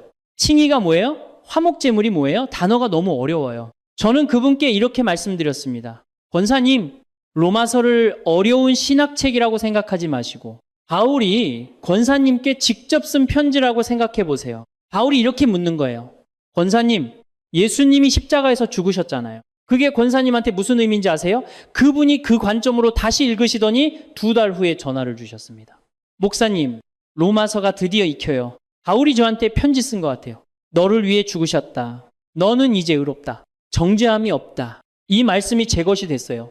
여러분도 이렇게 경험하시게 될 것입니다. 바울 서신은 어려운 신학책이 아닙니다. 예수님이 하신 일이 나에게 어떤 의미인지 친절하게 설명해 주는 편지입니다. 복음의 교리. 이것이 세 번째 열쇠입니다. 함께 기도하시겠습니까? 하나님 아버지, 복음을 설명해 주신 바울 서신을 감사합니다. 예수님의 십자가가 저에게 어떤 의미인지, 구원이 무엇인지, 은혜가 무엇인지 가르쳐 주심을 감사합니다. 로마서를, 갈라디아서를, 에베소서를 읽을 때마다 복음의 깊은 의미가 제 마음에 새겨지게 하소서. 이 복음을 부끄러워하지 않는 사람이 되게 하소서. 예수님의 이름으로 기도합니다. 아멘. 자, 이제 예수님이 도착하셨고 교회가 탄생했고 복음의 교리가 가르쳐졌습니다. 그런데 교리만으로 충분합니까? 네 번째 핵심 메시지로 넘어가겠습니다. 네 번째, 믿음의 실천. 야고보서 2장 17절. 이와 같이 행함이 없는 믿음은 그 자체가 죽은 것이라. 공동서신 8권, 히브리서, 야고보서, 베드로전후서, 요한 1, 2, 3서, 유다서, 바울 서신을 읽고 나면 이런 질문이 생깁니다. 믿기만 하면 되는 거야. 은혜로 구원받았으면 어떻게 살아도 괜찮은 거야. 공동서신은 바로 이 질문에 답합니다. 믿음은 반드시 삶으로 나타난다. 진짜 믿음은 행함이 따른다. 야고보서는 아주 직설적으로 말합니다. 내가 믿음이 있다 그러면 보여줘. 행함으로 보여줘. 바울 서신과 야고보서가 서로 다른 말을 하는 것 같습니까? 아닙니다. 바울은 어떻게 구원받는가를 말하고 있고 야고보는 구원받은 사람은 어떻게 사는가를 말하고 있습니다. 동전의 양면입니다. 뿌리와 열매입니다. 바울 서신이 뿌리라면 공동 서신은 열매입니다. 믿음이 뿌리라면 행함이 열매입니다. 뿌리 없는 열매가 없듯이 열매 없는 뿌리도 죽은 것입니다. 히브리서는 무엇을 말합니까? 흔들리지 말라. 끝까지 믿음을 지켜라. 히브리서 11장은 믿음의 명예의 전당입니다. 아벨, 에녹, 노아, 아브라함, 사라, 이삭, 야곱, 요셉, 모세, 이 사람들의 공통점이 무엇입니까? 믿음으로 살았다는 것입니다. 믿음으로 순종했고 믿음으로 견디고 믿음으로 기다렸습니다. 베드로전후서는 무엇을 말합니까? 고난 중에도 소망을 품어라. 이 세상이 끝이 아니다. 요한 1, 2, 3서는 무엇을 말합니까? 서로 사랑하라. 하나님이 사랑이시니 사랑 안에 거하는 자가 하나님 안에 거하는 것이다. 유다서는 무엇을 말합니까? 거짓 교사를 조심하라. 믿음의 도를 굳게 지켜라. 이 모든 메시지를 한마디로 요약하면 이것입니다. 믿음은 삶이 되어야 한다. 부산에서 이 15년간 교회를 다니신 정미영 집사님이 계셨습니다. 58세의 그분은 바울 서신과 야고보서 사이에서 혼란스러워 하셨습니다. 목사님, 바울은 믿음으로 구원받는다고 하고 야고보는 행함이 없는 믿음은 죽은 거라고 하잖아요. 이 두 개가 모순되는 것 같아요. 믿음이에요. 행함이에요. 저는 그분께 이렇게 말씀드렸습니다. 집사님, 사과나무 하나 생각해 보세요. 이 나무가 사과나무인 이유가 뭐예요? 사과가 열려서요? 아니요. 사과나무이기 때문에. 사과나무예요. 사과가 안 열려도 사과나무예요. 그런데 건강한 사과나무는 반드시 사과가 열려요. 안 열리면 뭔가 문제가 있는 거예요. 그분의 눈이 커지셨습니다. 아, 믿음이 나무고 행함이 열매군요. 열매 때문에 나무가 되는 게 아니라 나무니까 열매가 열리는 거. 맞아요. 집사님, 바울은 어떻게 사과나무가 되느냐를 말하고 있고 야고보는 사과나무는 사과가 열린다를 말하고 있는 거예요. 모순이 아니라 완성이에요. 여러분도 이제 이해가 되십니까? 바울 서신과 공동 서신은 서로 싸우는 것이 아닙니다. 서로를 완성시켜주고 있는 것입니다. 믿음의 실천, 이것이 네 번째 열쇠입니다. 함께 기도하시겠습니까? 하나님 아버지, 믿음을 주셔서 감사합니다. 그런데 그 믿음이 제 삶에서 열매로 나타나기를 원합니다. 야고보서의 말씀처럼 행함이 있는 믿음을 살게 하소서. 히브리서의 믿음의 선진들처럼 흔들리지 않고 끝까지 달려가게 하소서. 요한서신처럼 사랑 안에 거하게 하소서. 제 믿음이 삶이 되게 하소서. 예수님의 이름으로 기도합니다. 아멘. 자, 지금까지 네 가지를 살펴봤습니다. 예수님의 도착, 교회의 탄생, 복음의 교리, 믿음의 실천. 그런데 이 이야기가 어디로 향하고 있는지 아십니까? 다섯 번째 핵심 메시지로 넘어가겠습니다. 다섯 번째, 그리스도 안의 연합. 에베소서 1장 10절. 하늘에 있는 것이나 땅에 있는 것이다 그리스도 안에서 통일되게 하려 하심이라. 신약이 17권을 읽다 보면 한 가지 표현이 계속 반복됩니다. 그리스도 안에서, 바울 서신에만 이 표현이 160번 이상 나옵니다. 그리스도 안에서 의롭다 하심을 받았고, 그리스도 안에서 새로운 피조물이 되었고, 그리스도 안에서 한 몸을 이루었고, 그리스도 안에서 모든 신령한 복을 받았습니다. 이것이 무슨 뜻인지 아십니까? 우리는 혼자가 아니라는 것입니다. 우리는 그리스도 안에서 하나로 연결되어 있습니다. 고린도전서 12장에서 바울이 이렇게 말합니다. 몸은 하나인데 많은 지체가 있고 몸의 지체가 많으나 한 몸과 같이 그리스도도 그러하니라. 교회는 그리스도의 몸입니다. 우리는 그 몸의 지체입니다. 손이 따로 놀고 발이 따로 놀면 몸이 아닙니다. 손과 발이 하나의 몸으로 연결되어 있듯이 우리도 그리스도 안에서 하나입니다. 유대인과 헬라인이 하나입니다. 남자와 여자가 하나입니다. 종과 자유인이 하나입니다. 이것이 복음의 혁명입니다. 당시 세상에서는 상상도 할 수 없는 일이었습니다. 유대인은 이방인을 개 취급했습니다. 남자는 여자를 소유물 취급했습니다. 종은 사람 취급도 못 받았습니다. 그런데 바울이 선언합니다. 그리스도 안에서 다 하나다. 에베소서 2장 14절. 그는 우리의 화평이신지라. 둘로 하나를 만드사 원수된 것. 곧 중간에 막힌 담을 자기 육체로 허시고 유대인과 이방인 사이에 막힌 담이 있었습니다. 예수님이 그 담을 허셨습니다. 이제 그리스도 안에서 우리는 하나입니다. 서울에서 오랫동안 직장 생활을 하신 김동현 장로님이 계셨습니다. 62세의 그분은 은퇴 후에 성경 공부에 빠지셨습니다. 그런데 한 가지 의문이 있으셨습니다. 목사님, 바울이 왜 그렇게 하나를 강조하는지 모르겠어요. 유대인이나 헬라인이나 다 하나라고 하는데 그게 뭐 그렇게 대단한 건가요? 저는 그분께 당시 상황을 설명해 드렸습니다. 장로님, 지금은 상상이 안 가시겠지만 당시에 유대인과 이방인이 한 상에 앉는다는 건 있을 수 없는 일이었어요. 남자와 여자가 동등하게 예배드린다는 것도 혁명이었어요. 바울이 다 하나다라고 선언한 것은 오늘날로 치면 상상할 수 없는 파격이었습니다. 장로님이 고개를 끄덕이셨습니다. 그러니까 교회가 특별한 거군요. 세상에서는 나누고 구분하는데 교회에서는 그리스도 안에서 하나가 되는 거예요. 맞습니다. 장로님, 그게 바로 복음의 능력이에요. 사람의 힘으로는 절대 하나가 될 수 없는 사람들이 그리스도 안에서 한 가족이 되는 것. 이것이 기적입니다. 여러분도 이 연합 안에 있습니다. 그리스도 안에서 우리는 하나입니다. 한 몸입니다. 한 가족입니다. 그리스도 안의 연합. 이것이 다섯 번째 열쇠입니다. 함께 기도하시겠습니까? 하나님 아버지. 그리스도 안에서 우리를 하나 되게 하셨음을 감사합니다. 저 혼자가 아니라 한 몸의 지체임을 감사합니다. 막힌 담을 허시고 우리를 한 가족으로 만드신 예수님을 찬양합니다. 오늘도 그리스도 안에서 형제 자매와 하나됨을 기억하게 하시고 그 연합 안에서 사랑을 실천하게 하소서. 예수님의 이름으로 기도합니다. 아멘. 자, 이제 6번째 핵심 메시지로 넘어가겠습니다. 그리스도 안에서 하나 된 우리는 무엇을 기다리고 있습니까? 6번째, 재림의 소망. 데살로니가전서 4장 16절에서 17절. 주께서 호령과 천사장의 소리와 하나님의 나팔 소리로 친히 하늘로부터 강림하시리니 그리스도 안에서 죽은 자들이 먼저 일어나고 그 후에 우리 살아남은 자들도 그들과 함께 구름 속으로 끌어올려 공중에서 주를 영접하게 하시리니 그리하여 우리가 항상 주와 함께 있으리라. 신약 성경은 시작부터 끝까지 한 분을 기다립니다. 복음서에서 예수님이 오셨습니다. 사도행전에서 예수님이 승천하셨습니다. 서신서에서는 계속해서 말합니다. 그분이 다시 오신다.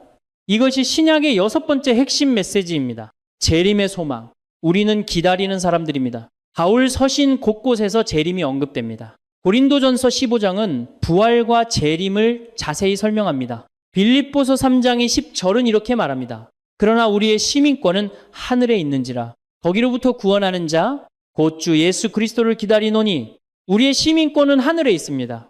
우리는 이 땅에 잠시 머무는 나그네입니다.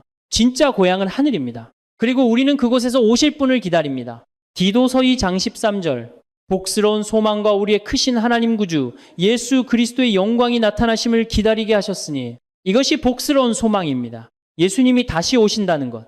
그때 모든 것이 완성된다는 것. 왜 공동서신에서 끝까지 견디라고 말합니까? 왜 히브리서에서 믿음을 버리지 말라고 말합니까? 왜 베드로서에서 주의 날을 기다리라고 말합니까? 재림이 있기 때문입니다. 끝이 있기 때문입니다. 그 끝이 심판이 아니라 소망이기 때문입니다. 대구에서 평생 신앙생활을 하신 박영희 권사님이 계셨습니다. 75세의 그분은 건강이 안 좋아지시면서 많이 낙심하셨습니다. 목사님, 이제 저도 얼마 안 남은 것 같아요. 무서워요? 저는 그분의 손을 잡고 말씀드렸습니다. 권사님, 데살로니가전서 4장 말씀 기억하세요. 주님이 다시 오시면 우리가 구름 속으로 끌어올려져서 주님을 만나게 된다고 했어요. 그리고 항상 주와 함께 있게 된다고 했어요. 권사님의 눈에 눈물이 고였습니다. 항상 주와 함께, 네, 권사님, 죽음이 끝이 아니에요. 오히려 시작이에요. 주님을 만나는 시작. 항상 주와 함께하는 영혼의 시작. 그래서 우리의 소망은 복스러운 거예요. 그분이 눈물을 닦으시며 말씀하셨습니다. 목사님, 이제 안 무서워요. 주님이 기다리고 계시네요. 여러분도 이 소망을 붙잡으십시오. 우리가 기다리는 분이 계십니다. 그분이 다시 오십니다. 그때 우리는 영원히 주와 함께 있게 됩니다. 재림의 소망, 이것이 6번째 열쇠입니다. 함께 기도하시겠습니까? 하나님 아버지, 예수님이 다시 오신다는 약속을 감사합니다. 이 땅에서의 삶이 전부가 아님을 감사합니다. 우리의 시민권이 하늘에 있음을 기억하게 하소서. 복스러운 소망을 품고 살아가게 하소서. 낙심될 때, 힘들 때 재림의 소망이 저를 일으켜 세우게 하소서. 주님을 기다리며 깨어있는 삶을 살게 하소서. 예수님의 이름으로 기도합니다. 아멘. 자, 이제 마지막 7번째 핵심 메시지입니다. 신약의 마지막 책 요한계시록은 무엇을 말하고 있습니까? 7번째, 최종 승리. 요한계시록 21장 3절에서 4절. 보라, 하나님의 장막이 사람들과 함께 있음에 하나님이 그들과 함께 계시리니 그들은 하나님의 백성이 되고 하나님은 친히 그들과 함께 계셔서 모든 눈물을 그 눈에서 닦아주시니 다시는 사망이 없고 애통하는 것이나 곡하는 것이나 아픈 것이 다시 있지 아니하리니 처음 것들이 다 지나갔음이로라. 요한계시록, 많은 분들이 이 책 앞에서 두려워합니다. 용, 짐승, 666, 심판, 재앙, 무서운 이미지들이 가득하기 때문입니다. 그런데 요한계시록의 핵심은 무서움이 아닙니다. 승리입니다. 요한계시록의 마지막이 어떻게 끝나는지 아십니까? 새 하늘과 새 땅, 하나님이 우리와 함께 사시는 영원한 나라, 눈물도 없고 죽음도 없고 아픔도 없는 완전한 세계. 이것이 결론입니다. 요한계시록은 공포영화가 아닙니다. 승리의 선언입니다. 중간에 무서운 장면들이 많이 나옵니다. 용이 나오고 짐승이 나오고 거짓 선지자가 나옵니다. 환난과 박해와 순교가 나옵니다. 그런데 결론이 무엇입니까? 요한계시록 17장 14절. 그들이 어린 양과 더불어 싸우려니와 어린 양은 만주의 주시오 만왕의 왕이심으로 그들을 이기시리라. 어린 양이 이깁니다. 예수님이 이기십니다. 악이 강해 보여도 결국 선이 이깁니다. 어둠이 짙어도 결국 빛이 이깁니다. 용과 짐승이 무섭게 날뛰어도 결국 어린 양이 승리합니다. 이것이 요한계시록의 메시지입니다. 최종 승리, 그리고 그 승리는 이미 확정되어 있습니다. 요한계시록은 미래에 일어날 불확실한 이야기가 아닙니다. 이미 확정된 승리를 미리 보여주는 것입니다. 전쟁 영화를 생각해 보십시오. 영화 시작하기 전에 이 전쟁은 연합군이 승리합니다라고 알려주면 어떨까요? 중간에 아무리 힘든 장면이 나와도 우리는 안심하고 볼 수 있습니다. 결국 이기니까 요한계시록이 바로 그것입니다. 하나님이 미리 결말을 보여주신 것입니다. 걱정하지 마라. 내가 이긴다. 너희도 이긴다. 제주도에서 신앙생활을 하시는 강순자 권사님이 계셨습니다. 70세의 그분은 요한계시록을 한 번도 끝까지 읽지 못하셨습니다. 목사님, 요한계시록만 펴면 무서워서 못 읽겠어요. 악몽 꿀 것 같아요. 저는 그분께 말씀드렸습니다. 권사님, 요한계시록 맨 마지막 장부터 먼저 읽어보세요. 21장, 22장, 거기에 결론이 있어요. 그분이 제 말대로 하셨습니다. 일주일 후에 전화가 왔습니다. 목사님, 요한계시록이 이런 책이었어요. 마지막이 이렇게 아름다운 줄 몰랐어요. 눈물이 없고 죽음이 없고 아픔이 없는 세상, 이게 우리가 갈 곳이에요. 네? 권사님, 그게 결론이에요. 중간에 무서운 장면들은 그 결론으로 가는 과정이에요. 결론을 알고 읽으시면 중간 과정이 안 무서우실 거예요. 그분이 용기를 내셔서 요한계시록을 처음부터 끝까지 읽으셨습니다. 한 달 후에 이렇게 말씀하셨습니다. 목사님, 이제 요한계시록이 제일 좋아요. 읽을 때마다 우리가 이긴다는 확신이 들어요. 힘들 때마다 21장을 펴요. 다시는 사망이 없고 애통하는 것이나 곡하는 것이나 아픈 것이 다시 있지 아니하리니, 이 말씀이 제 소망이 됐어요. 여러분도 이 승리를 붙잡으십시오. 신약이 17권의 마지막은 패배가 아닙니다. 승리입니다. 어린 양의 승리, 그리고 어린 양을 따르는 자들의 승리, 우리의 승리입니다. 최종 승리, 이것이 7번째 열쇠입니다. 함께 기도하시겠습니까? 하나님 아버지, 승리를 약속해 주셔서 감사합니다. 요한계시록이 두려움의 책이 아니라 승리의 책임을 깨닫게 해주셔서 감사합니다. 세상에 아무리 어둡고 악이 아무리 강해 보여도 결국 어린 양이 이기신다는 것을 믿습니다. 저도 그 승리에 참여하는 자가 되게 하소서. 새 하늘과 새 땅에서 주님과 함께하는 그날을 기다리며 살아가게 하소서. 예수님의 이름으로 기도합니다. 아멘. 목사님, 신약은 구약보다 짧으니까 쉬울 줄 알았는데요. 읽으면 읽을수록 더 모르겠어요? 자면서 듣기만 해도 성경 전체가 꿰뚫어집니다. 신약 27권을 관통하는 7가지 핵심 메시지. 신약 성경은 구약보다 짧습니다. 그런데 더 어렵습니다. 왜 그럴까요? 대부분의 그리스도인이 평생 모르고 지나가는 비밀이 하나 있기 때문입니다. 신약 27권이 왜 27권인지, 왜 복음서가 하나가 아니라 4개인지, 왜 바울 서신이 13개나 되는지, 왜 이 순서로 배열되어 있는지, 이것을 아는 사람이 거의 없습니다. 신학대학원에서도 잘 안 가르쳐 줍니다. 저는 목회 25년 동안 한 가지 질문을 수없이 받아왔습니다. 목사님, 신약은 구약보다 짧으니까 쉬울 줄 알았는데요. 읽으면 읽을수록 더 모르겠어요. 처음엔 이해가 안 됐습니다. 신약이 왜 어렵습니까?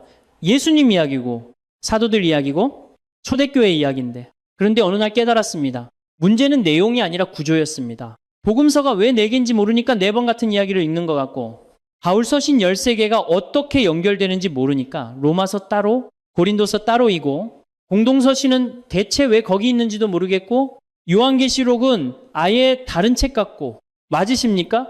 2019년 가을이었습니다. 대전에서 40년 넘게 신앙생활하신 김영순 권사님이 성경 공부 후에 저를 찾아오셨습니다. 70대 중반의 그분이 눈을 피하시며 조심스럽게 말씀하셨습니다. 목사님, 부끄러운 질문 하나 해도 될까요? 저 사실 바울이 누구한테 편지 쓴 건지도 헷갈려요. 로마서는 로마 사람들한테 쓴 거고 고린도서는 고린도 사람들한테 쓴 거라는 것까지는 알겠는데, 그래서 뭐요? 그게 저랑 무슨 상관이에요? 2000년 전남의 편지를 왜 제가 읽어야 하는 건지 모르겠어요. 저는 그 순간 할 말을 잃었습니다.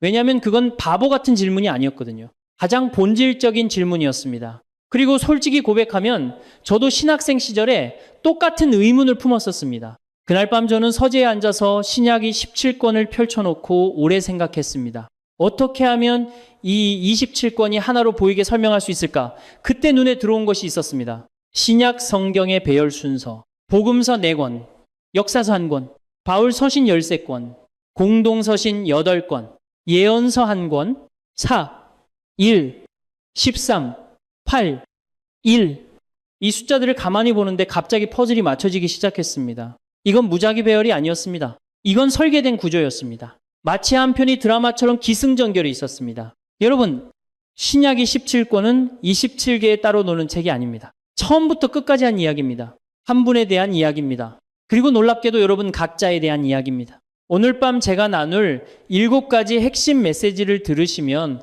여러분은 내일부터 신약 성경이 완전히 다르게 익히실 것입니다. 마태복음을 펴면 요한계시록이 떠오르고 로마서를 읽으면 왜 바울이 이 편지를 썼는지 단번에 이해되고 야고보서와 갈라디아서가 왜 다른 말을 하는 것처럼 보이는지 그 비밀이 풀릴 것입니다. 김영순 권사님은 이 7가지를 들으신 후에 저에게 이렇게 말씀하셨습니다. 목사님, 이제야 남의 편지가 아니라 제 편지로 익혀요.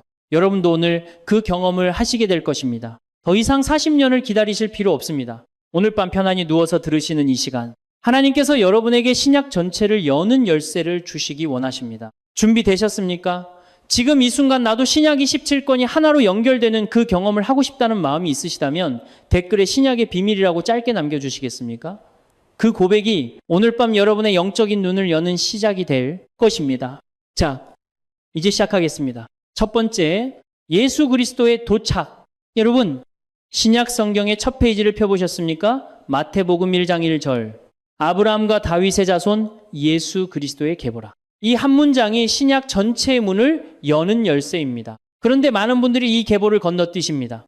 아브라함이 이삭을 낳고 이삭은 야곱을 낳고 이름이 너무 많아서 지루하게 느껴지시죠. 저도 그랬습니다. 신학생 시절 마태복음 1장은 그냥 빨리 넘기는 페이지였습니다.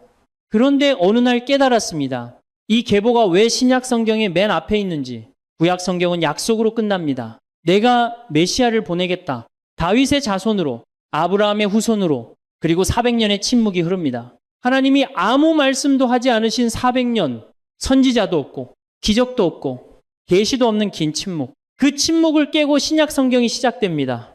첫 문장이 무엇입니까? 아브라함과 다윗의 자손, 예수 그리스도. 이게 무슨 뜻인지 아십니까? 약속이 도착했다. 400년을 기다렸던 그분이 오셨다는 선언입니다.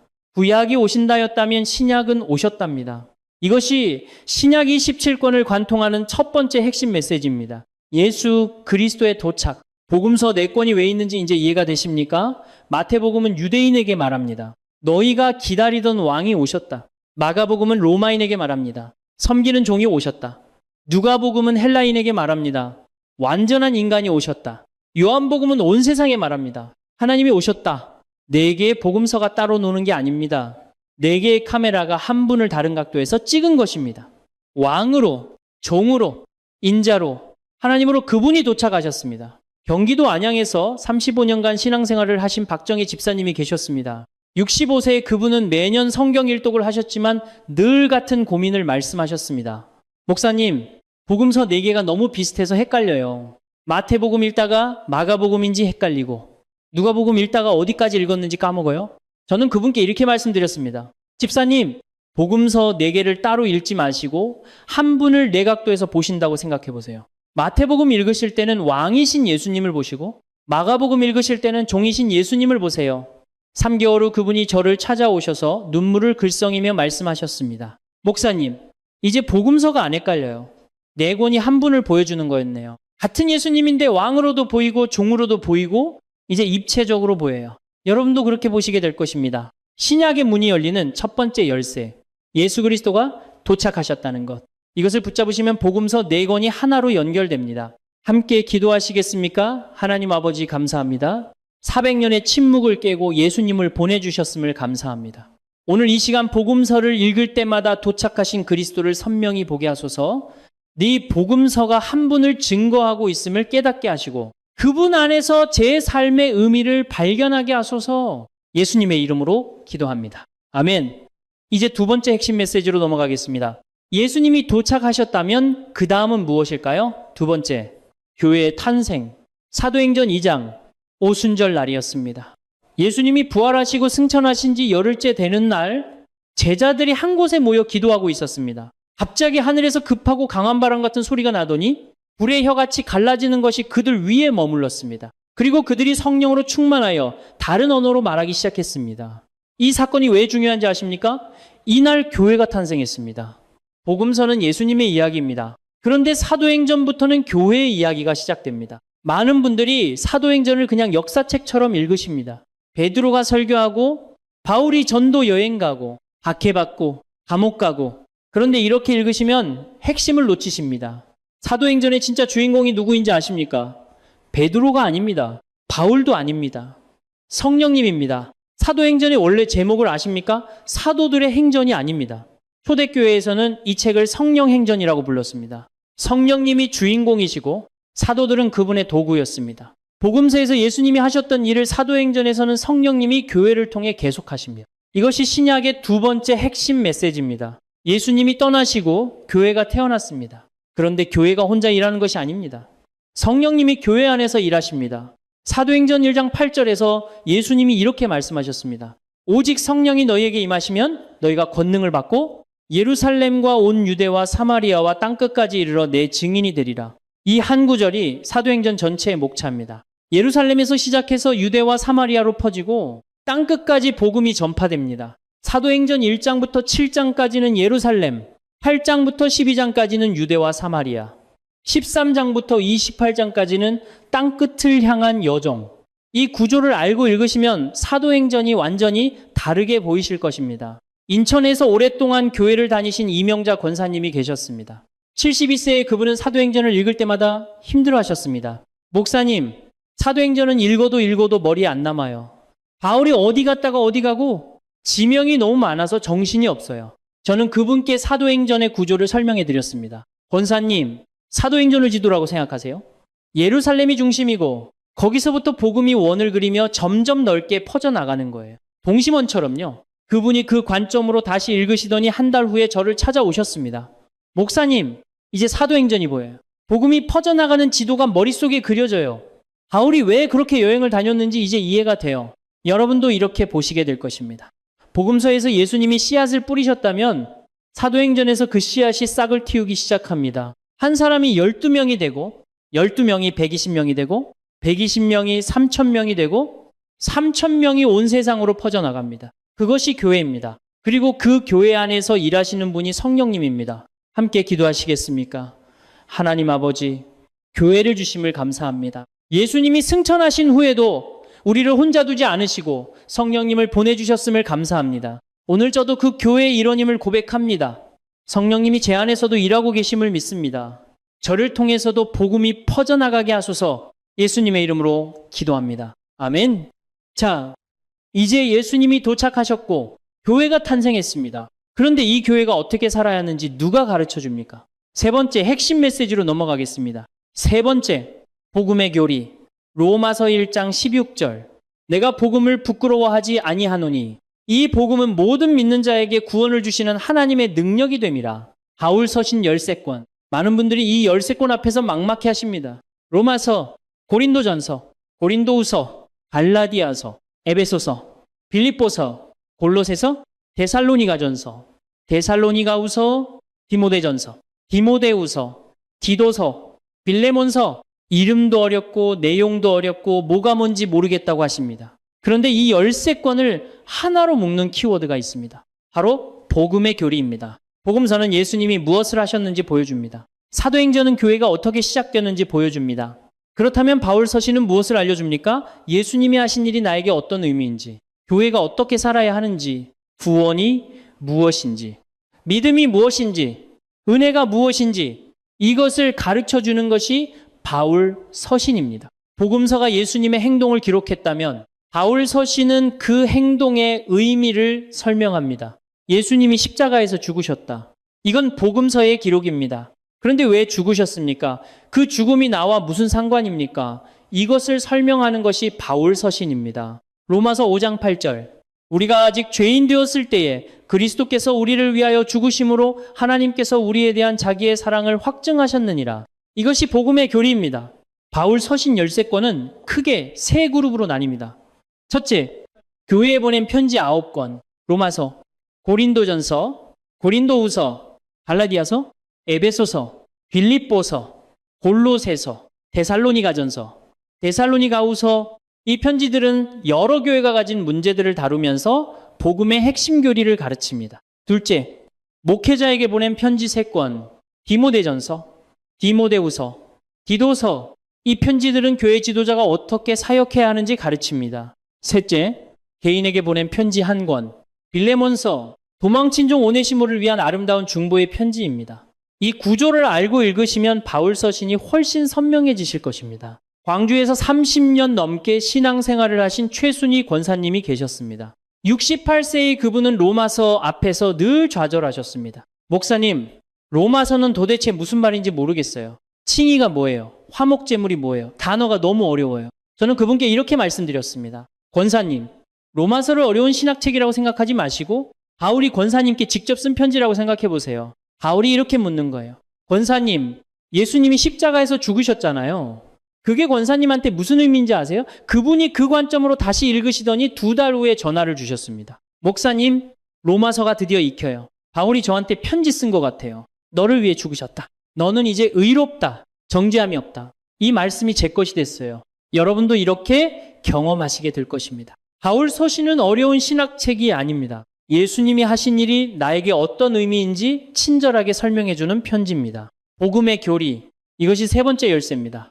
함께 기도하시겠습니까? 하나님 아버지, 복음을 설명해 주신 바울 서신을 감사합니다. 예수님의 십자가가 저에게 어떤 의미인지, 구원이 무엇인지, 은혜가 무엇인지 가르쳐 주심을 감사합니다. 로마서를, 갈라디아서를, 에베소서를 읽을 때마다 복음의 깊은 의미가 제 마음에 새겨지게 하소서.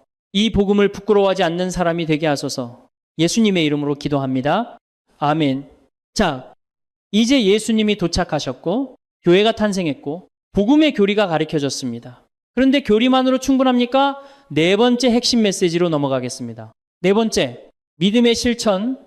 야고보서 2장 17절. 이와 같이 행함이 없는 믿음은 그 자체가 죽은 것이라. 공동서신 8권. 히브리서, 야고보서, 베드로전후서, 요한일이 3서, 유다서. 바울 서신을 읽고 나면 이런 질문이 생깁니다. 믿기만 하면 되는 거야. 은혜로 구원받았으면 어떻게 살아도 괜찮은 거야. 공동서신은 바로 이 질문에 답합니다. 믿음은 반드시 삶으로 나타난다. 진짜 믿음은 행함이 따른다. 야고보서는 아주 직설적으로 말합니다. 내가 믿음이 있다고 그러면 보여줘. 행함으로 보여줘. 바울 서신과 야고보서가 서로 다른 말을 하는 것 같습니까? 아닙니다. 바울은 어떻게 구원받는가를 말하고 있고 야고보는 구원받은 사람은 어떻게 사는가를 말하고 있습니다. 동전의 양면입니다. 뿌리와 열매입니다. 바울 서신이 뿌리라면 공동 서신은 열매입니다. 믿음이 뿌리라면 행함이 열매입니다.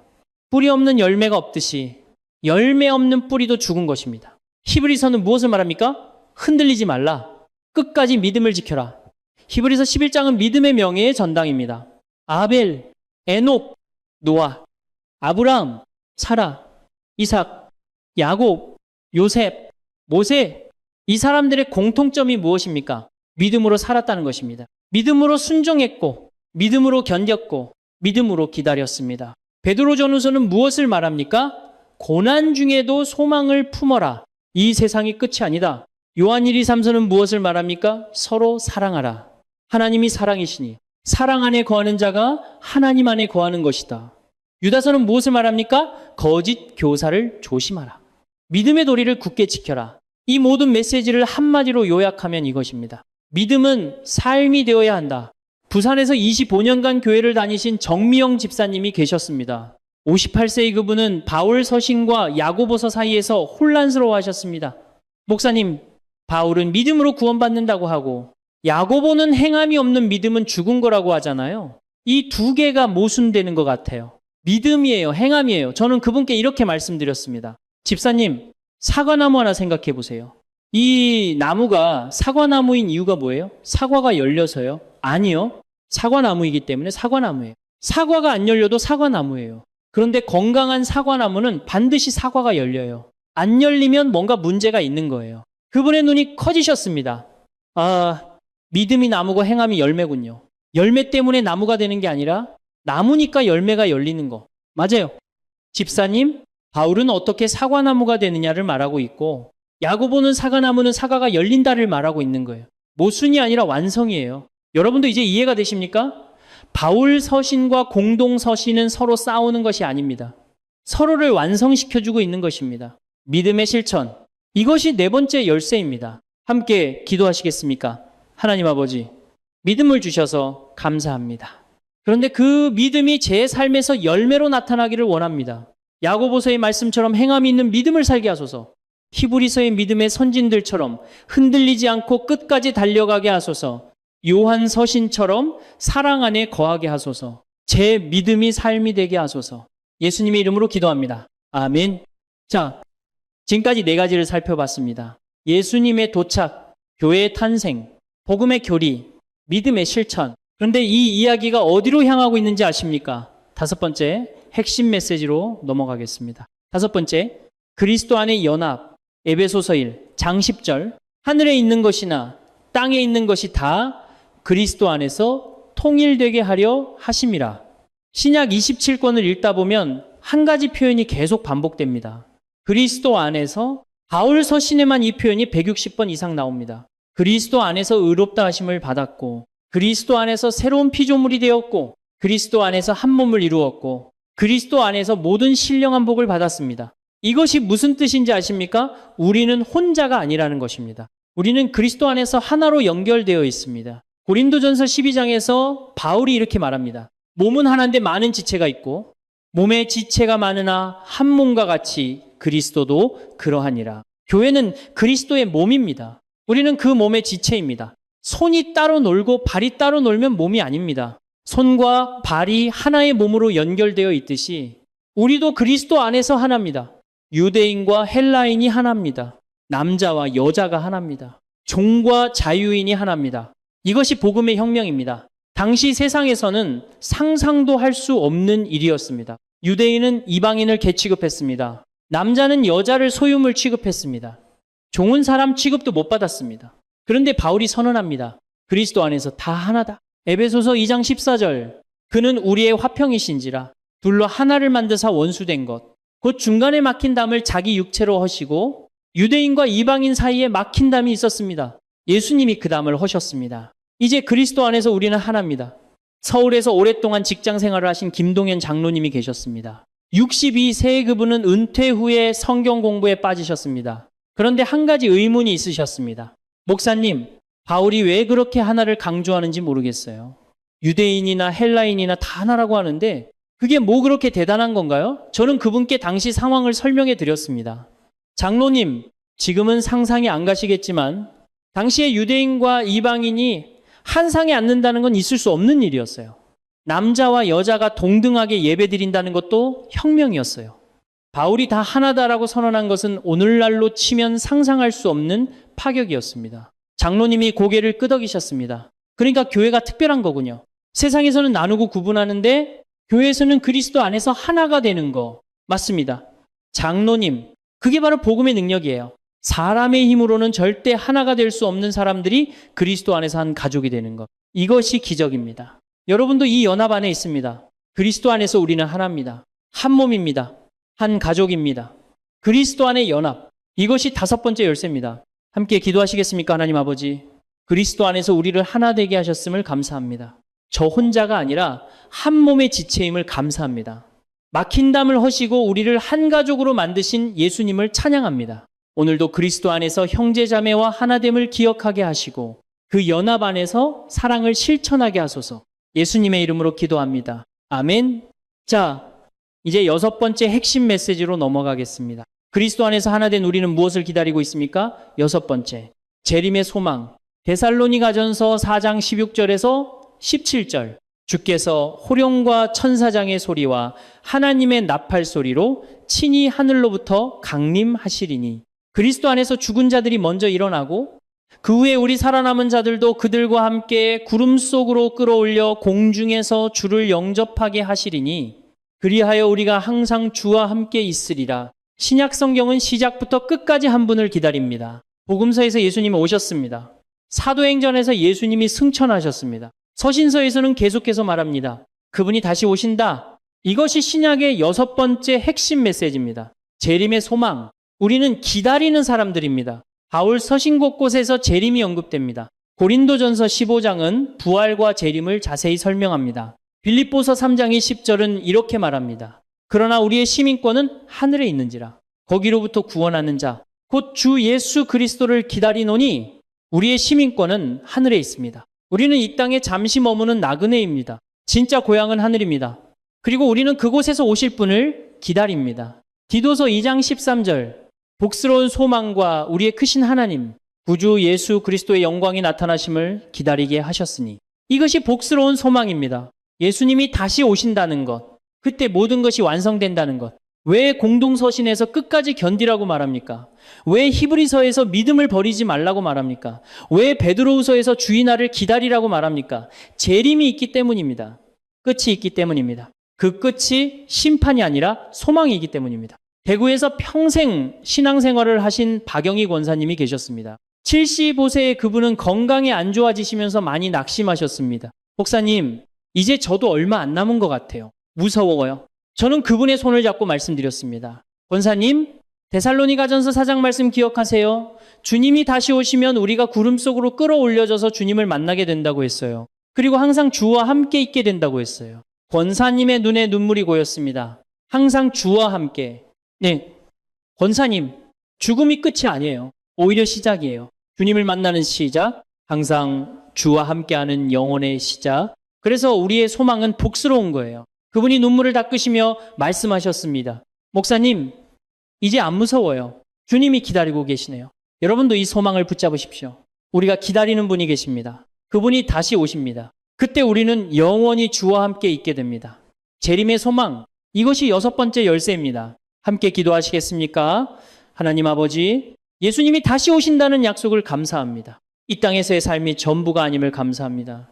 우리의 시민권이 하늘에 있음을 기억하게 하소서. 복스러운 소망을 품고 살아가게 하소서. 낙심될 때, 힘들 때 재림의 소망이 저를 일으켜 세우게 하소서. 주님을 기다리며 깨어있는 삶을 살게 하소서. 예수님의 이름으로 기도합니다. 아멘. 자, 이제 마지막 7번째 핵심 메시지입니다. 신약의 마지막 책 요한계시록은 무엇을 말하고 있습니까? 7번째, 최종 승리. 요한계시록 21장 3절에서 4절. 보라, 하나님의 장막이 사람들과 함께 있음에 하나님이 그들과 함께 계시리니 그들은 하나님의 백성이 되고 하나님은 친히 그들과 함께 계셔서 모든 눈물을 그 눈에서 닦아 주시니 다시는 사망이 없고 애통하는 것이나 곡하는 것이나 아픈 것이 다시 있지 아니하리니 처음 것들이 다 지나갔음이로라. 요한계시록. 많은 분들이 이 책 앞에서 두려워합니다.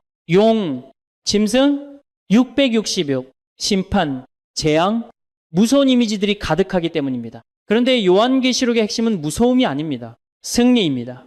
요한계시록의 마지막이 어떻게 끝나는지 아십니까? 새 하늘과 새 땅, 하나님이 우리와 함께 사시는 영원한 나라, 눈물도 없고 죽음도 없고 아픔도 없는 완전한 세계, 이것이 결론입니다.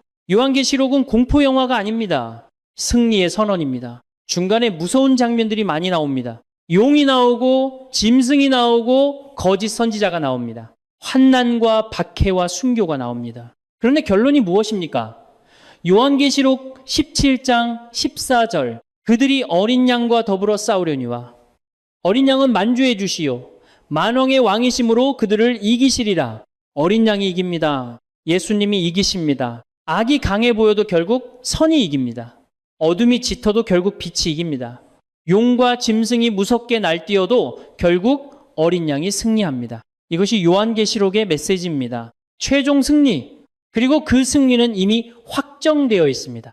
요한계시록은 미래에 일어날 불확실한 이야기가 아닙니다. 이미 확정된 승리를 미리 보여주는 것입니다. 전쟁 영화를 생각해 보십시오. 영화 시작하기 전에 이 전쟁은 연합군이 승리합니다라고 알려주면 어떨까요? 중간에 아무리 힘든 장면이 나와도 우리는 안심하고 볼 수 있습니다. 결국 이기니까. 요한계시록이 바로 그것입니다. 하나님이 미리 결말을 보여주신 것입니다. 걱정하지 마라. 내가 이긴다. 너희도 이긴다. 제주도에서 신앙생활을 하시는 강순자 권사님이 계셨습니다. 70세의 그분은 요한계시록을 한 번도 끝까지 읽지 못하셨습니다. 목사님, 요한계시록만 펴면 무서워서 못 읽겠어요. 악몽 꿀 것 같아요. 저는 그분께 말씀드렸습니다. 권사님, 요한계시록 맨 마지막 장부터 먼저 읽어보세요.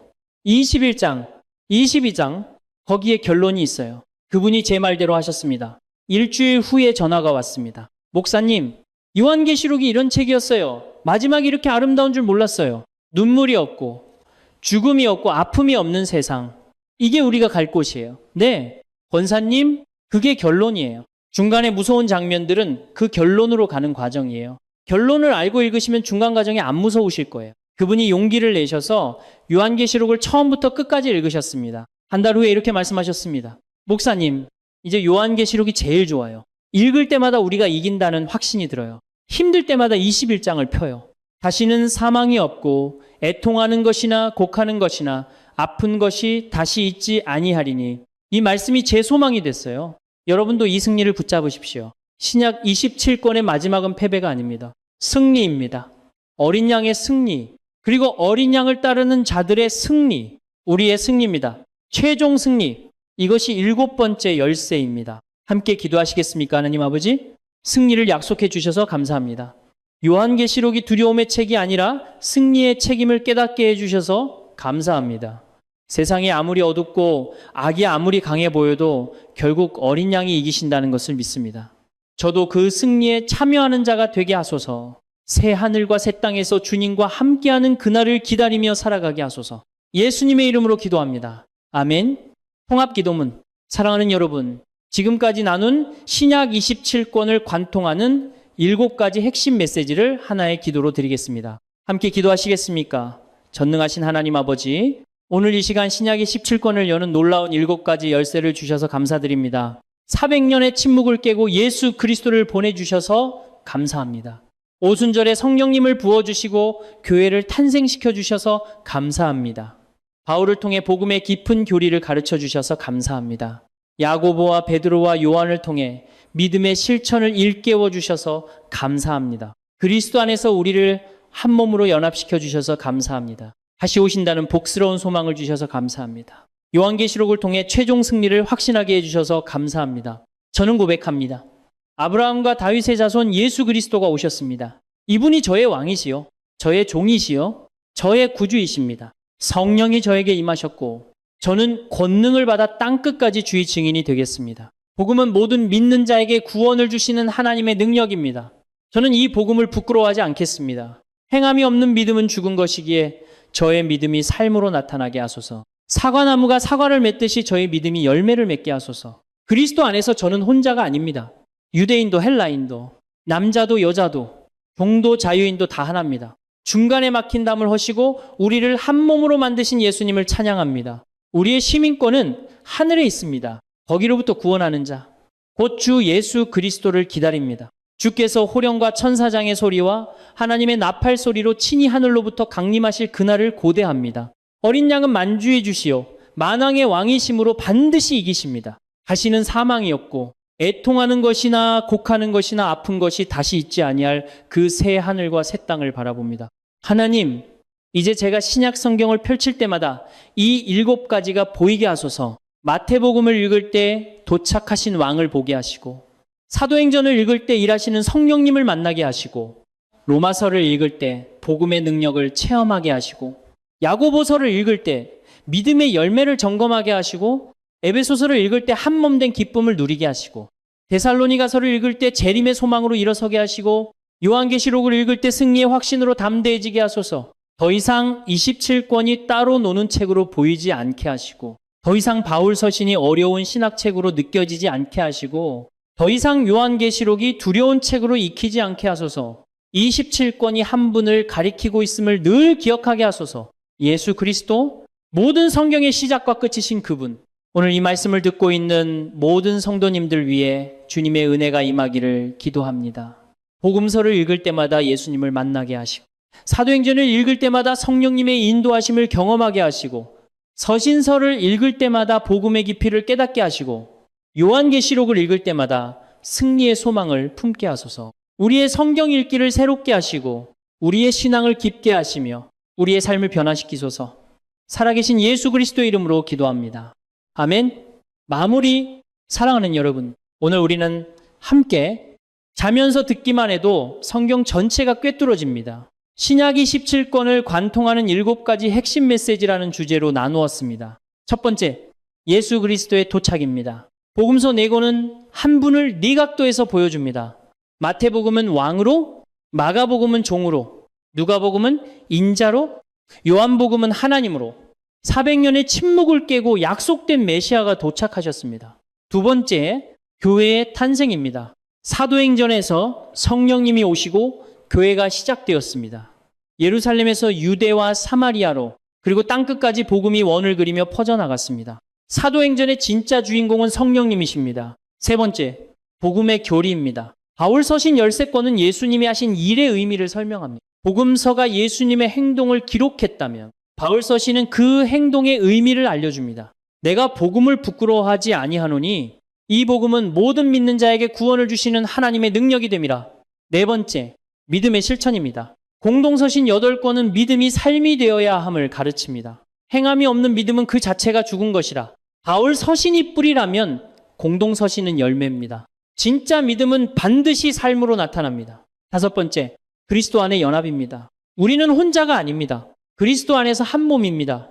유대인이나 헬라인이나 남자나 여자나 종이나 자유인이나 다 하나입니다. 중간에 막힌 담을 허시고 우리를 한 가족으로 만드셨습니다. 여섯 번째, 재림의 소망입니다. 우리는 기다리는 사람들입니다. 우리의 시민권은 하늘에 있는지라. 거기로부터 구원하는 자, 곧 주 예수 그리스도를 기다리노니 이것이 복스러운 소망입니다. 예수님이 다시 오십니다. 일곱 번째, 최종 승리입니다. 요한계시록은 두려움의 책이 아니라 승리의 책입니다.